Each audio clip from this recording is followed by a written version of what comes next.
สบายดีพ่อแม่พี่น้องฮ้อนทุกคนแต่เมื่อกระติมน้อยเฮ็ดเบียกหากครับแล้วเมื่อกี้นี่แต่เมื่อกระติมน้อยขวดเอาลิ้นจากกล้องซิงออกทุกคนเพราะว่ากล้องซิงมันฝนตกเมื่อคืนนี้ลิ้นมันไหลสไลด์เข้าไปอยู่ในกล้องซิงแต่เมื่อกระติมน้อยก็ขวดเอาออกเมื่อกี้นี้แล้วทุกคนเดี๋ยวเฮาสิมาถมทางทุกคนเมื่อคืนนี้ฝนตกหนักเฮ็ดให้น้ำมันเซาะทางเอาสิมาเก็บหินแล้วก็มาใส่แล้วก็สิตักเอา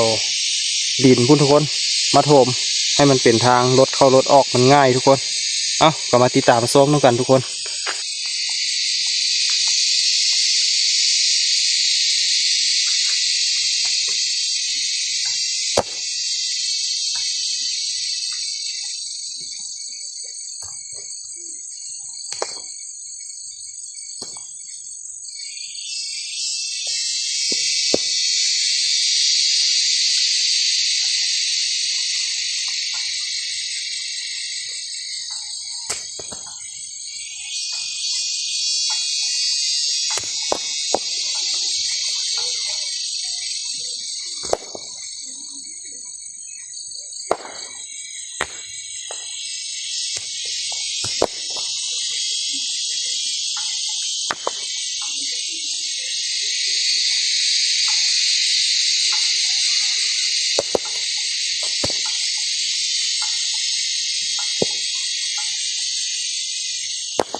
เสียง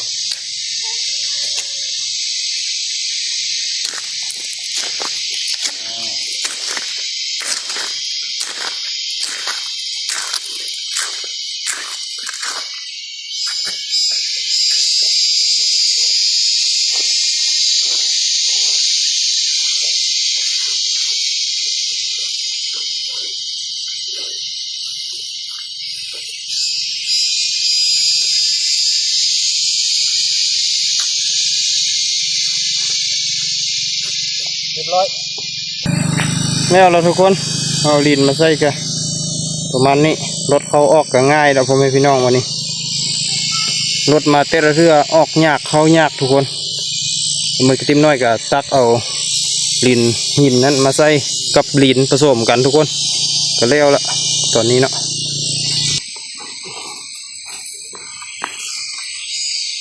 งัวพ่อแม่พี่น้องมันนี่เอาบุหัวแล้วมันงัวเข้ามากินมันทุกคนเราต้องได้หัวเลยตะนางเลยละ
กำลังสำเร็จทุกคน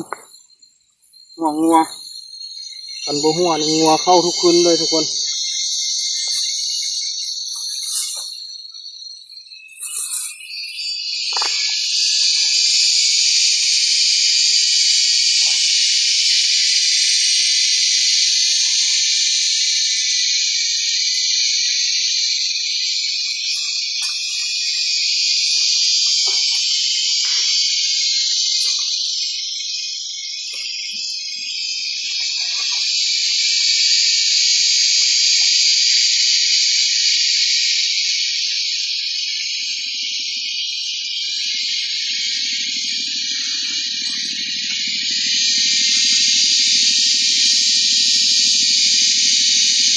เรียบร้อยได้มือกองของเฮานางสาววิต้าเป็นมือกองเฮ้อมือนี้งัวกับสำเร็จทุกคนงัวหลายทุกคนคันเฮาบ่หัวนี่มันจะมาลักกินมันแต่เอามันเฮาบ่ได้มือนี้ได้มันน้อยเดียวแต่ละมืองัวมาเป็นเกือบ100 ตัวคุณทุกคนงัวหลายนะเป็นงัวทหารเลี้ยงงัวอยู่ในนี่แล้วปล่อยสะมันมากินมันทุกคนมา2-3 เทื่อแล้วมันมากินมันแต่ว่ามันมาเขาก็ไล่มันมาอีกมาหลายเทื่อเขาก็ไปซื้อนางมาใส่ก็แล้วตอนนี้เวลารถมาเอามันเขาก็มั่งเอานางนี้ออกมาให้รถเข้าไล่แล้วก็เอามันออกแล้วเขาก็หัวเข้าคือเก่าพ่อแม่พี่น้องฮ้อนเมื่อยทุกคนเมื่อกี้นี่แต่เมื่อติมน้อยขวดอันนี้ทุกคนเวลาฝนตกน้ำมันไหลมาแล้วสู้เอาลีนเข้าไปในแต่เมื่อติมน้อยก็ขวดออกมาที่ดินมันไหลเข้าในคุณเอาขวดออกมาเมื่อแล้วทุกคน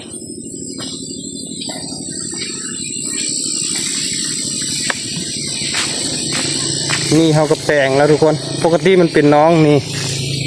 ปกติมันมีหนองน้ำเขาแปลงแล้วละ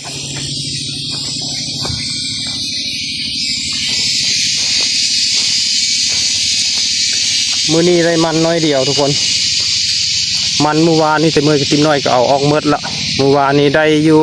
30 ปลายต้นทุกคนก็เอาออกเมื่อกี้นี้รถมาเอาแล้วทุกคนรถมาเอาไปส่งโรงงานแล้วรถหนึ่งฮ้อนพ่อแม่พี่น้องก็ได้ตอนนี้ก็สิได้ไปอาบน้ำก่อนทุกคนตอนนี้ก็ใกล้ค่ำแล้วทุกคนก็หากระเฮ็ดเบียกแล้วทุกคนฮ้อนหลายก็สิได้ไปอาบน้ำแล้วทุกคนวันนี้ทางนี่ก็ฝนตกทุกคนรถเข้ามาลำบากแต่มือกินน้อยก็หากระปรับดินพอเข้าได้ออกไล่ทุกคนไปอาบน้ำก่อนมานี่อาบน้ำเหรอวะพี่ตาไปอาบซะจะน้อยวันไปเอาไหลก็น้ำก็อยู่ใกล้ๆทุกคนเอาใส่ใดขึ้นมาใส่ป้มน้ำหรือว่าไหลใส่ไหลน้ำใดเอาขึ้นมาใกล้ๆนี่ก็มาอาบอยู่แคมกระท่อมแคมตูบนี่แหละทุกคนอาบน้ำก็ไม่ได้ไปไกล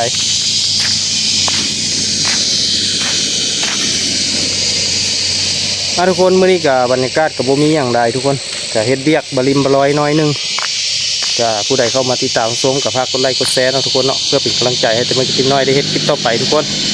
สำหรับคลิปนี้ก็แต่ไม่กินน้อยก็ก้าวคำบัดสบายดีพ่อแม่พี่น้อง